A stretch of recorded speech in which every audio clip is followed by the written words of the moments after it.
ಕಡಲೆ ರೆಸಿಪಿ ಒಬ್ಬೊಬ್ಬರು ಒಂದೊಂದು ಟೈಪಲ್ಲಿ ಮಾಡ್ತಾರೆ. ನಾವು ಯಾವ ರೀತಿ ಮಾಡೋದು ಅಂತ ಇವತ್ತು ನಿಮಗೆ ನಾನು ಈ ವಿಡಿಯೋದಲ್ಲಿ ತೋರಿಸ್ತಾ ಇದ್ದೇನೆ. ನೆನೆಸಿ ಹಾಕಿದಂತಹ ಕಡಲೆಯನ್ನು ಕುಕ್ಕರಿಗೆ ಸೇರಿಸಿ ಇದಕ್ಕೆ ನಾನು 2 ಟೊಮೆಟೊವನ್ನು ಸೇರಿಸ್ತೇನೆ. ಆಮೇಲೆ ಇಲ್ಲಿ ಕಾಶ್ಮೀರಿ ಚಿಲ್ಲಿ, ಹುಳಿ, ಉಪ್ಪು ಎಲ್ಲ ಹಾಕಿ ನಾವು ಒಂದು ಮಿಶ್ರಣವನ್ನು ತಯಾರಿ ಮಾಡಿ ಯಾವಾಗಲೂ ಫ್ರಿಜ್ಜಲ್ಲಿ ಇಟ್ಬಿಡ್ತೇವೆ. ಇದು ನಾವು ಪುಳಿ ಮುಂಚಿಗೆಲ್ಲ ನಾವು ಇದನ್ನೇ ಹಾಕೋದು, ಫಿಶ್ ಫ್ರೈಗೆ ಕೂಡ ಇದೇ ಮಸಾಲ ಹಾಕೋದು. ಹಾಗೆ ಇದನ್ನು ಕೂಡ ಒಂದು 3 ಸ್ಪೂನ್ನಷ್ಟು ಸೇರಿಸಿ ಕುಕ್ಕರ್ನ ಮುಚ್ಚಳವನ್ನು ಹಾಕಿ ಹೈ ಫ್ಲೇಮಲ್ಲಿ ಫಸ್ಟಿಗೆ 1 ವಿಸಿಲ್ ಬರುವವರೆಗೆ ವೇಟ್ ಮಾಡಬೇಕು. 1 ವಿಸಿಲ್ ಬಂದ ನಂತರ ಲೋ ಫ್ಲೇಮಲ್ಲಿ ಇಟ್ಟು 2 ವಿಸಿಲ್ ಬರಿಸಬೇಕು. ಆನಂತರ ಕಂಪ್ಲೀಟಾಗಿ ಅದರದ್ದು ವಿಸಿಲೆಲ್ಲ ಹೋಗುವವರೆಗೆ ತಣ್ಣಗಾಗಲಿಕ್ಕೆ ಬಿಡಿ. ತಣ್ಣಗಾದ ನಂತರ ವಿಸಿಲ್ ಓಪನ್ ಮಾಡಿ ಮುಚ್ಚಳವನ್ನು ತೆಗೆದು ನೋಡಿದರೆ ಪರ್ಫೆಕ್ಟಾಗಿ ಕುಕ್ ಆಗಿರುತ್ತೆ. ಇದಕ್ಕೆ ನೀವು ಜಾಸ್ತಿ ಮಸಾಲ ಅಥವಾ ಎಣ್ಣೆ ಎಲ್ಲ ಜಾಸ್ತಿ ಹಾಕಿ ಫ್ರೈ ಮಾಡೋದೇನೂ ಅಲ್ಲ. ಇದೊಂದು ಒಳ್ಳೆ ಹೈ ಪ್ರೋಟೀನ್ ಫುಡ್ ಕೂಡ, ತುಂಬ ಹೆಲ್ದಿ ಕೂಡ. ಎಕ್ಸ್ಟ್ರಾ ಮಸಾಲ ಆಗಲಿ ಕಲರ್ ಆಗಲಿ ಏನು ಕೂಡ ಆ್ಯಡ್ ಮಾಡಲಿಕ್ಕಿಲ್ಲ. ಈಗ ಟೊಮೆಟೊವನ್ನು ಚೆನ್ನಾಗಿ ಸ್ಮ್ಯಾಶ್ ಮಾಡಿ ಆಯಿತು ನೋಡಿ.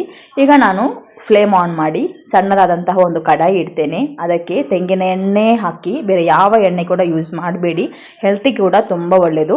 ಈಗ ಸಾಸಿವೆಯನ್ನು ಹಾಕ್ತೇನೆ. ಸಾಸಿವೆ ಚೆನ್ನಾಗಿ ಹೊಡಿಲಿಕ್ಕೆ ಬಿಡಿ, ಇಲ್ಲದಿದ್ದರೆ ಕಹಿ ಆಗುತ್ತೆ. ಸಾಸಿವೆ ಚೆನ್ನಾಗಿ ಹೊಡೆದ ನಂತರ ಇದಕ್ಕೆ ಸ್ವಲ್ಪ ಬೆಳ್ಳುಳ್ಳಿಯನ್ನು ಜಜ್ಜಿ ಅದು ಕೂಡ ಹಾಕ್ತೇನೆ. ಬೆಳ್ಳುಳ್ಳಿ ಹಾಕಿದ ನಂತರ ಸ್ವಲ್ಪ ಕರಿಬೇವಿನ ಸೊಪ್ಪು ಕೂಡ ಹಾಕ್ತೇನೆ. ಇದೆಲ್ಲ ಕೂಡ ಚೆನ್ನಾಗಿ ಫ್ರೈ ಆಗಲಿ, ಆಗಲೇ ಇದಕ್ಕೊಂದು ಎಕ್ಸ್ಟ್ರಾ ಟೇಸ್ಟ್ ಸಿಗೋದು. ಅದು ತಿನ್ನುವಾಗ ಕೂಡ ನಮಗೆ ಒಳ್ಳೆ ಟೇಸ್ಟ್ ಕೊಡುತ್ತೆ. ಈಗ ಅದೆಲ್ಲ ಚೆನ್ನಾಗಿ ಫ್ರೈ ಆದ ನಂತರ ಇದಕ್ಕೆ ನಾನು ಬೇಯಿಸಿಟ್ಟಿದ್ದಂತಹ ಕಡಲೆಯನ್ನು ಅರ್ಧ ಭಾಗ ಮಾತ್ರ ಇದಕ್ಕೆ ಹಾಕ್ತಾ ಇದ್ದೇನೆ. ಇದಕ್ಕೆ ಈಗ ಸ್ವಲ್ಪ ರುಚಿಗೆ ನಿಮ್ಮ ಇಷ್ಟಕ್ಕನುಸಾರವಾಗಿ ಉಪ್ಪು ಕೂಡ ಹಾಕಿ, ನಿಮಗೆ ನೀರು ಥರ ಬೇಕಾದರೆ ಈ ಕನ್ಸಿಸ್ಟೆನ್ಸಿಯಲ್ಲಿ ಇರಲಿ, ಇಲ್ಲ ಸ್ವಲ್ಪ ಡ್ರೈ ಆಗಬೇಕಂದ್ರೆ ಒಂದು 10 ನಿಮಿಷ ಕುದಿಲಿಕ್ಕೆ ಬಿಡಿ. 10 ನಿಮಿಷ ಆದರೆ ಕಂಪ್ಲೀಟಾಗಿ ಡ್ರೈ ಔಟ್ ಆಗುತ್ತೆ. ಈಗ ನಾನು ಅರ್ಧ ಉಳಿದಂತಹ ಕಡಲೆ ಏನಿದೆ ಅದನ್ನು ಫ್ರಿಜ್ಜಲ್ಲಿ ಇಡ್ತೇನೆ. ಯಾಕಂದರೆ ಒಮ್ಮೆಲೆ ನಾನು ಒಗ್ಗರಣೆ ಮಾಡಿ ಇಟ್ಟರೆ ಅದಷ್ಟು ಟೇಸ್ಟ್ ಕೊಡಲ್ಲ. ಸೊ ಅದಕ್ಕೋಸ್ಕರ ಅರ್ಧವನ್ನು ಒಗ್ಗರಣೆ ಕೊಡ್ತೇನೆ, ಅರ್ಧ ಒಂದು ಕಂಟೈನರ್ ಬಾಕ್ಸಲ್ಲಿ ಹಾಕಿ ಫ್ರಿಜ್ಜಲ್ಲಿ ಸ್ಟೋರ್ ಮಾಡಿದರೆ ಒಂದು 2 ಡೇಸ್ ನಂತರ ಅಗೇನ್ ನಿಮಗೆ ಒಗ್ಗರಣೆ ಹಾಕಿ ಕಡಲೆ ಪಲ್ಯವನ್ನು ಮಾಡ್ಬೋದು. ಸೊ ನಾನು ಸ್ಟೋರ್ ಮಾಡ್ತೇನೆ.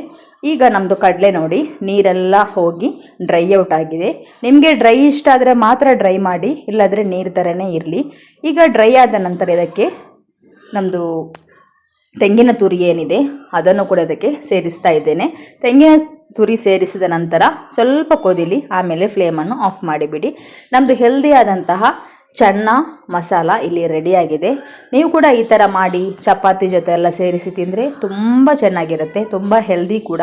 ನೀವು ಯಾವ ಥರ ಕಡಲೆ ಗಸಿ ಅಥವಾ ಕಡಲೆ ಪದಾರ್ಥ ಮಾಡ್ತೀರಾ ಅಂತ ಕಮೆಂಟ್ ಸೆಕ್ಷನಲ್ಲಿ ತಿಳಿಸಿ. Thank you so much for watching. Bye.